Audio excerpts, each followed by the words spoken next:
think you're cool when you're acting evil, but to me, you're a weasel. Think you're tough like a gorilla? Psh, more like a quesadilla. Listen here. I was scrolling on TikTok when this horrendous song popped up on my For You page. Bro really said acting evil like it's a personality trait, when in reality it's just performative. I like where this is going. Giggity, giggity, giggity. Glenn Quagmire, stop. Do not breathe. Do not speak. Take a moment to understand what you just said and why the room went silent. You lying pedophilic piece of shit. You were given an answer.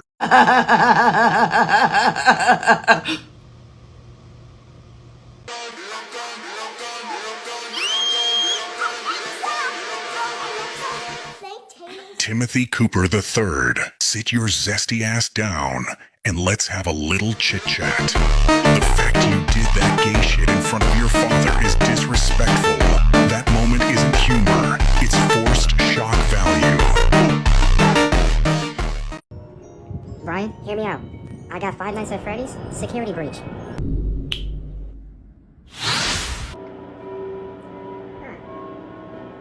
Too dark.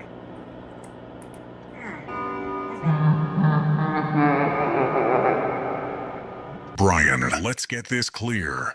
That pathetic excuse for a joke you just spat out is stupid, fucked up, and makes you look like a goddamn idiot.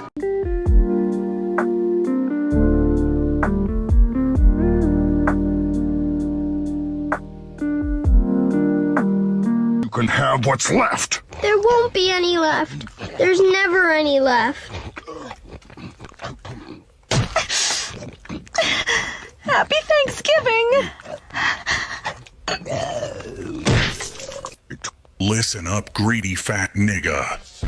The action you just did was a sign of greed.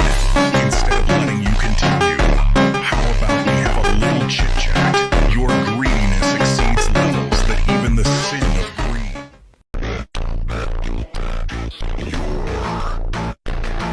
Do not move a single muscle, you fucking cuck. You better get this ugly-ass hoe out of my fucking face before I get violent. This woman is not tough or cool in any type of way. As a part of the FNAF franchise, I will have to humbly say, you better get your giddy ass out of here, you dumb, reshed, schmucking cuck fuck. For as I am Nightmare, and I am not gonna tolerate such tomfoolery from a wretched scallywag like you. So you better get your bitch ass out of these very cool and awesome FNAF edits. I do not want to see you here ever again. Teasy's vids. It's floating. It's a floater.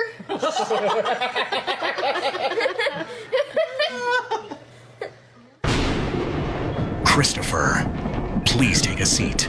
Do you want to know why the room fell silent? Well, I'll tell you whether you like it or not. The laughter from your family isn't real, Chris. That was forced. Illegitimate slop coming from your family. And why is that? Because that joke wasn't funny in the slightest. All you did was replace the verb, float, and make it a noun. Such a minor change in the English language can't generate good comedy. Moments like this can't allow jokes like that.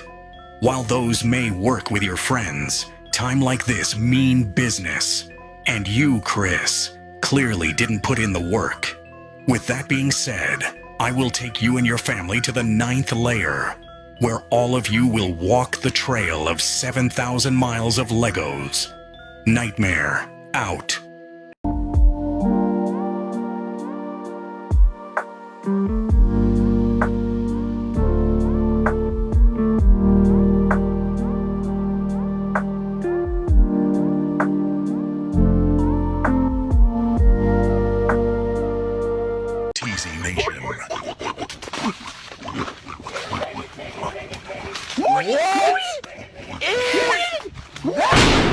Mr. Jonathan, please take a seat. What about this video was funny to you? What deep in your heart made you think that dressing up as a pig and rolling around in mud would make people laugh? This isn't comedy, John. This is self-humiliation at its finest. You were in no pressure whatsoever, yet you still felt inclined to do this shit. And what's even more alarming than that is the fact you look way too comfortable doing this shit, almost like this isn't your first time. Do you casually behave like a pig, living life in bliss and disgust? If this is really your life, then I'm genuinely concerned for our future. I mean, this could potentially be our future president for all we know. But I'm going to make sure that doesn't happen. You won't be needing death row or the ninth layer. All you have to do is eat 6.7 million salads, and you're free to go. Nightmare out. They want me to house it. Then that's a bad thing. No! Me and my parents, Did May say sleep over at her house? What? No, my parents would want... Sleep over! I've always wanted to see inside May's secret dragon house full of secret dragon stuff. Now, wait just a second. Monctavious Kai Cole, Lloyd J. Zane Kidd, you have absolutely just crossed the line. There is absolutely no excuse for you here. You should never try to pressure May into letting you spend the night with her, because you want to fulfill your selfish desires and gaze upon her family's possessions. She is clearly uncomfortable and unhappy with the idea of being around her parents, and yet you still push to spend time with her during this sensitive moment. She is not obligated into doing anything for you, and you are not obligated to her time. As her best friend, you should know better and be more understanding of her situation. Instead, you are choosing to push boundaries and coax May into doing something she doesn't want. You're a young man, and I know your intentions may not be impure, but you need to be respectful of this young woman's boundaries. I'm giving you the benefit of the doubt today, and I will hope this was a mistake as you're still young. But please fix your behaviors and respect Miss Dragon's boundaries from now on.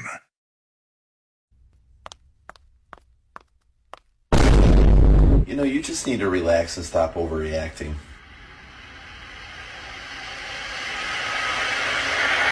Murdered this man. Yes, You tortured him. of course. Most having, most speaking. Yeah, I'm looking for a friend. Last name Keybum. First name Lee. Yeah, hang on, I'll check. Hey, guys, do I got a leaky bum? Come on, look at the stools. Is there a leaky bum? Somebody check the rear. I know I got a leaky bum. Then you probably shouldn't be handling food.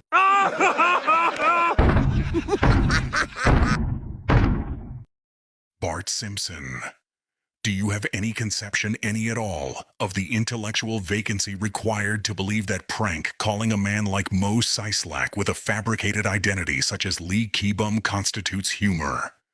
What you performed was not wit. It was not satire. It was the linguistic equivalent of tripping over your own shoelaces and demanding applause for gravity. You deliberately engineered a phonetic farce, relying on the lowest rung of juvenile wordplay, then delivered it with the confidence of someone who has never once reflected on consequences. That is what unsettles me, Bart. Not the joke, but the assurance with which you committed it. Mo is a volatile adult with access to heavy glassware, unresolved rage, and a phone number you continue to weaponize like a toy. And you, in your boundless short-sightedness, treat this as sport, a game, a clever little ritual. It is not clever. True intelligence bends language to reveal meaning. You used language to evade it. And here is the part you should find alarming. You are not incapable of better. You simply chose worse. So understand this clearly, because I will not repeat myself. Some voices answer back, and some of them are far less forgiving than Mo.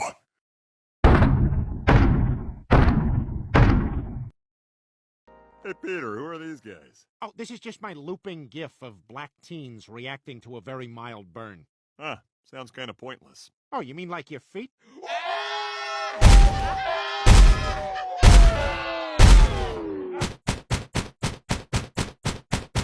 Peter Lowenbroy Griffin. Every time I believe you have reached the deepest possible pit of your own moral incompetence, You somehow find a shovel.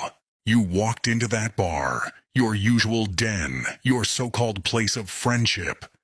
And instead of acting like a functioning adult, you reduced a group of strangers to a cheap mental punchline. Not people, not individuals, just a reference, a reaction, a joke you stole from the hollow corners of your own brain. And then, when Joe spoke, Joe, your friend, the man who sits beside you every day, who trusts you, who has endured more than you could ever comprehend, you turned on him, too. That was your contribution. That was your wit. Mocking a man's disability, not in jest, not with affection, but with the casual cruelty of someone who no longer understands where humor ends and humiliation begins. Do you know what makes it truly repulsive, Peter? Joe did not lose his ability to walk as a joke. He did not become disabled for your entertainment. His condition is not a punchline. It is a consequence of real suffering, real pain, real loss, and yet you wield it like a toy, like a prop in your endless performance of being the most insufferable creature in any room you enter. You insult strangers you do not know. You degrade friends who still tolerate you. You turn identity, injury, and human experience into disposable material for attention. At this point, Peter, it no longer feels accidental. It feels deliberate. It feels like you are begging to lose your last 3 lives. Like every sentence you speak is another step towards self-destruction, another invitation for me to finally stop warning you and start concluding you. You are not funny. You are not clever. You are not edgy. You are a man so addicted to being cruel that even the people who call you friend are nothing more than targets standing conveniently close. And the most terrifying part, you still look around afterwards smiling, as if you cannot fathom why the room keeps getting colder around you.